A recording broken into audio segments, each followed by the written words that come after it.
Okay, so I finally did it. I spent several weeks, like since the release of the update, saying that Amphareus was probably not that bad, that it was just people ready to hate the game because people are like that, especially in the gacha space. And if you want to find out whether I hold true to that or not, please stay tuned. But as I was trying to do this story for 12 hours, I wrote some notes down that might or might not be relevant. So after a long time of putting it off and not doing the story, I did it all in one sitting. So without further ado, let's talk. Now, obviously, there will be spoilers, so don't watch this until you finish the story, which I recommend you don't do what I did. Doing it in one sitting is very, very painful, and I only did it because I am very patient. Now, that aside, let's talk. Amphireus is the fifth destination that the Astral Express takes. The general idea from what I've gathered is that we crash landed by being shot down by like a spear by the looks of it. We then engage in the conflict between the Amphireans and their Titans, so to stop the conflict and hopefully end the war between the Titans and their people, they will slay the Titans and dub a successor for that Titan. We gain information on our past life before the Express and learn our connection between Kafka and the Celeron Hunters. All the while Welt and probably Sunday, if you allowed him to stay with you to accompany you in the Astral Express, they try to figure out what happened with March 7th being sick in the beginning, which at the end we see March showing symptoms of an outbreak of her six-phased ice growing out of control. That is why I think the developers have this story set for an entire year. We have to get a long introduction and slowly collect the pieces of the puzzle to saving Amphireus, while also curing March of her sudden sickness. Wow. Okay, so as you guys can see, I paid attention to the story, unlike most of the fucking idiots who went through this. When I play Star Rail Story, I look for lore, and I don't want anything to ruin my immersion. So now, on that topic, before I go any further, I want to explain why I personally think people hated the story.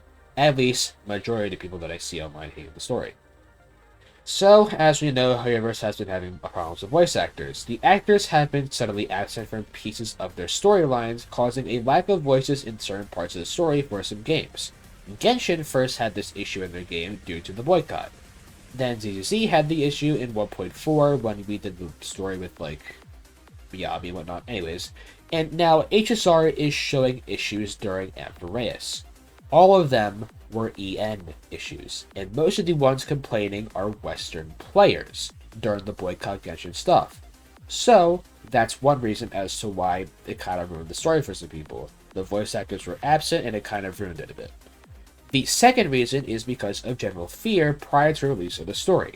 If you go into a game expecting to hate it, or expecting the story to be bad, chances are you are going to hate it. You're going to think it's bad. You have the feeling stuck in your mind, so of course you're going to feel that way when the time comes to do the story. Now, when I saw people immediately hating the story on release, I realized 1. That most of the players complaining play in English, so they encountered those issues that ruined the immersion. 2. We're showing the existence of that mindset where they hated before going into the story. Literally, when I was on Twitter and like Amphireus released, the only thing I heard was about how people were not looking forward to the story. You can't make this up. And 3, it was the usual suspects hating on the game. And by usual suspects, I mean someone like Gotcha Smack, Legion's Gaming, and now apparently Ryuku Sensei after I just got done fucking arguing with him on Twitter. These guys are the usual suspects when I see complaints about a gacha game. Not just HSR, a gacha game. Without fail, of course. Now, most of the time when Smack complains about something, my gameplay proved otherwise. And we all know Legions has been hating on Star Rail for a while. So it was kind of expected. Now, I can confidently say that the ones hating on the story, saying it was garbage, were overreacting. I don't think it's better than Penacody yet, but keep watching so I can get my full opinion. Okay, so now that's my opinion on that. How about we move on to my thoughts on the story in general? So without further ado, let's get into the meat of this video. So, as you all know, I went along and made notes on this experience so I don't forget the good and also some of the bad moments. This is also like just so I'm not like biased and spouting a bunch of nonsense, so I remember like some of the bad stuff too. So to start off, a negative. I think we had an uneventful warp jump. Usually it's exciting and has a twist, like how in Panic Code we went like to a memory zone, like upon entering the system. That's how we met Acheron and whatnot. It was cool. We did not really have a moment like that, and it didn't really have an impact until we realized that Marsh wasn't feeling good. So there's that. The second thing I noted was how cool the enemies were designed. The new mechanics and whatnot definitely add more of a strategy aspect to the game. Now, on the topic of cool designs, Mayday is f***ing awesome. Mayday had a cool introduction cutscene and his character is just sick. He reminds me of a better version of Cal Paz, which I will get into more of Flame Chaser more and what I have to think about that. But as we saw with Mayday, some of the characters are not immediately trusting of us. This was a good story method, because I think it would be bad writing if everyone trusted us right away when we never met or heard of these people to begin with. It adds an aspect of mystery. How are they going to react when we do this, or do they trust us now? What will we do to gain their trust? It's a good way to make sure that this is not just like a Mickey Mouse Clubhouse friendship circle with every character we meet. Now, another character that was interesting to me is Castris. Castris is awesome too. Castris seems to have a death-based character, and I like how it adds to the story and whatnot. I cannot wait for her update because I want to learn more about her and her death-related abilities. Now, with that being said, our next negative was that there were way too many jokes in unnecessary spots. In the beginning, you would have a joke in every dialogue option. Every option, or almost every dialogue option. I don't remember seeing as much later on, so from my observation, it gets slightly fixed or less noticeable eventually, but it should be a balance in the first place. Dude, Marsh is sick, and the first instinct is to make fun of her. What the f is that? Now, back on the topic of Titans. Incarnation of Strife had such a perfect design. The first battle with his incomplete form had probably the coolest battle theme I've ever heard, and we ended the story with an incredibly designed final boss battle. It wasn't simple to the point where it was so easy, but it wasn't hard to the point where it was barely possible for anyone. It was a balanced challenge.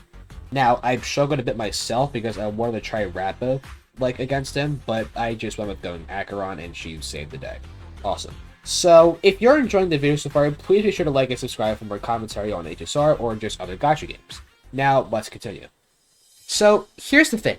Aglaya was hated on because of her, how fans describe, morally gray personality. Now, me personally, I think this is a bad way to describe her.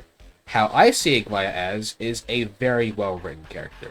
Aglaya had small trust in us in the beginning, so we formed a pact to ensure that we don't break our promises.